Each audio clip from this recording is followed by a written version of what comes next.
Welcome back to another episode of the House Husband Diaries. As always, I am your host Carter C. And today, let's be honest, it has been a long time coming. Me finally getting back to the channel, and a lot has happened since I last produced videos. It's been 8 or 9 months. 2020 has been quite the year. But, I stopped doing videos or stopped recording videos late in March. My wife had to stop working and she has to spend more time with me. You all know that if you've been following the channel or if you followed the channel, before I shut it down, really. And videos played out until early April. And then April and May went by, and then lo and behold, the first week of June, everybody's minds get blown. The treasure's been found, and I showed up and did a show or two. Showed up on other people's channels, and it was really interesting. I'm really happy for the finder, and now we know his name is Jack, right? So months go by in the timeline, and the finder comes out because of these silly lawsuits, and Jack is the finder. Congratulations, Jack. And I was distancing myself from the chase just because, well, I live here-ish in North Carolina, and the treasure was supposedly found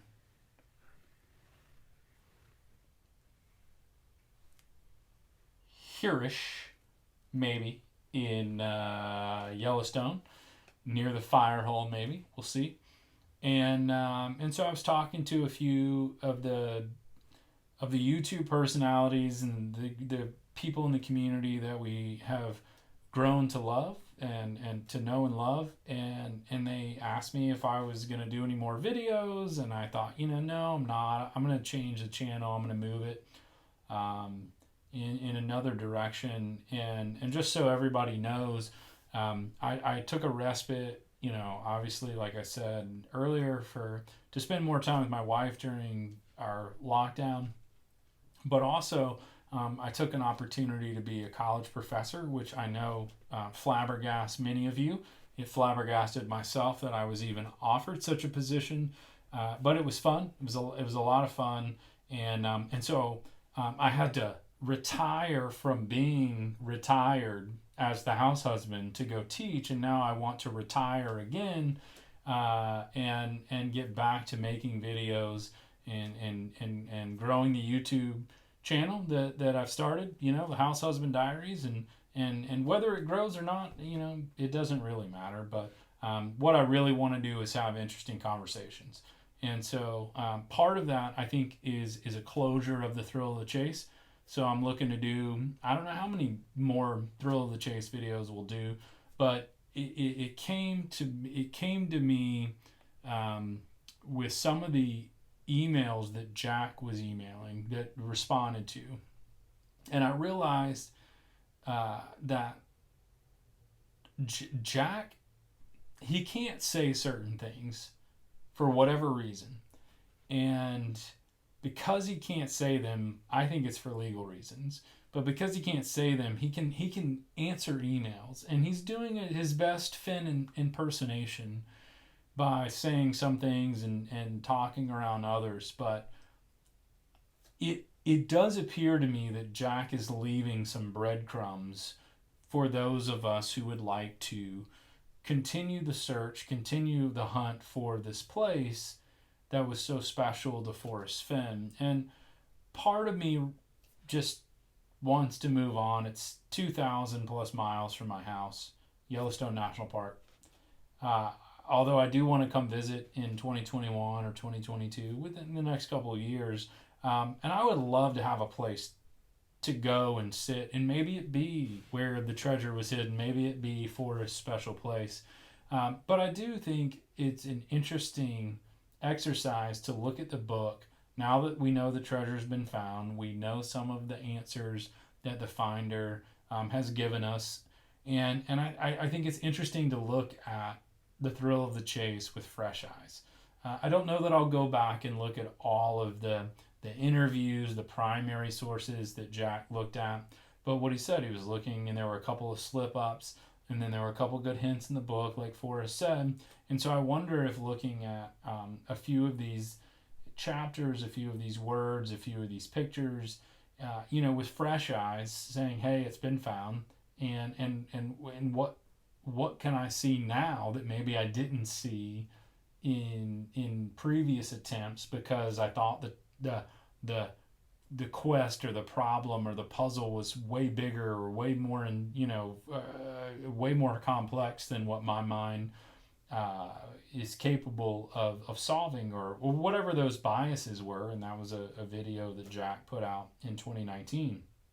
And so I think just with this video, I'll go through a couple of things. It won't be too long, a few more minutes, but I think kind of the biggest thing I got out of this, and I might be a little wrong. I haven't been like dialed in with all of the Jack answers, emails, and stuff, but I want to say that Jack, within a few months, had a search spot, and it was the right search spot within 1,000 feet or so, 2,000 feet.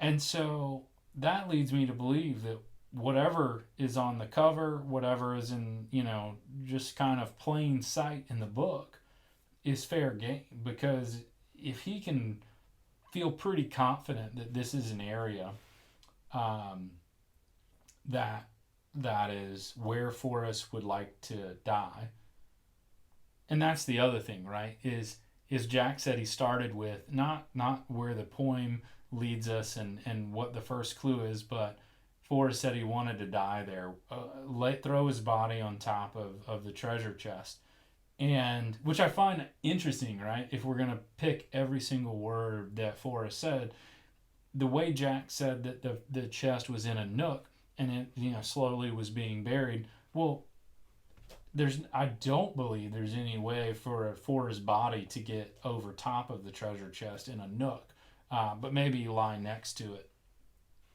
So that'll be interesting. I haven't done any boots on the ground in Yellowstone. I've never done any boots on the ground, period, but especially in Yellowstone, in this area. I've been to Yellowstone several times. I've been to Old Faithful and, been around, but I haven't really just hiked around Yellowstone. And so I'd like to do that one day, but, maybe soon. So I do think it's interesting that Jack started with where Forrest wanted to die. So in my mind, that's a different take on the poem, right? And on the book, is that Jack said, okay, Forrest wants to die with the treasure chest, or that was his initial intent in 1988, something like that. And so where would Forrest want to die? Let's start with that. And with that being said, as the starting point, which I agree with,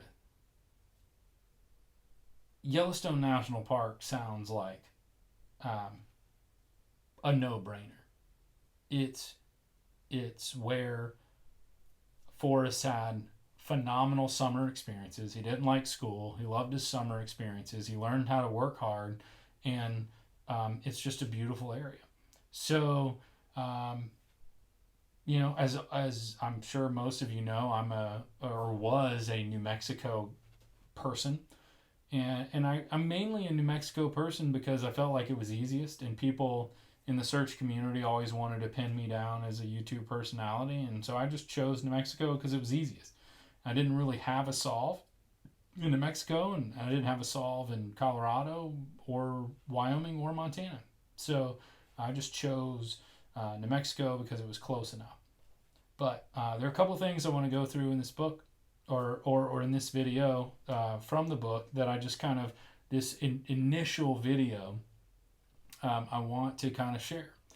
And so knowing that it's in Wyoming, right, that the treasure was found in Wyoming, I want to look at a couple things in the book and the thrill of the chase, and just kind of share them. And maybe they've been shared by other members of the community. I don't know, but just to start with, I know that everybody on the cover, used to talk about, well, it was in Montana because if you flip it upside down, you've got the 3 states, and the 4th state, the gold is in Montana.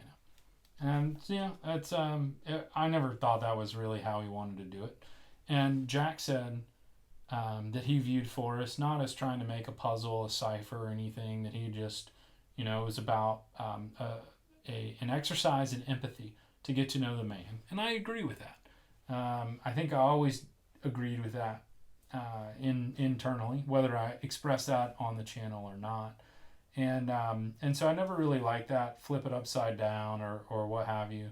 But something that I just noticed before. Well, let me back up. I'll get to that in a second. So what I did notice when I was looking at the book, right, is this picture right here is Forrest with some fish and water. And I imagine that's in Yellowstone. And there's a boulder here, and there's, a little stream, and then there's this pipe that says water. Now, just on not having seen what anybody else has written or said or shot in video, I'd be real interested to know who of you have found that spot and where that spot is.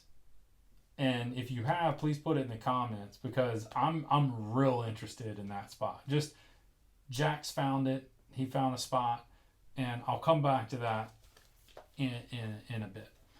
So if I had to pick one spot to go look right now, it would be that spot. Now, we get to, right, that main page with the big writing. What is it, 15? Page 15.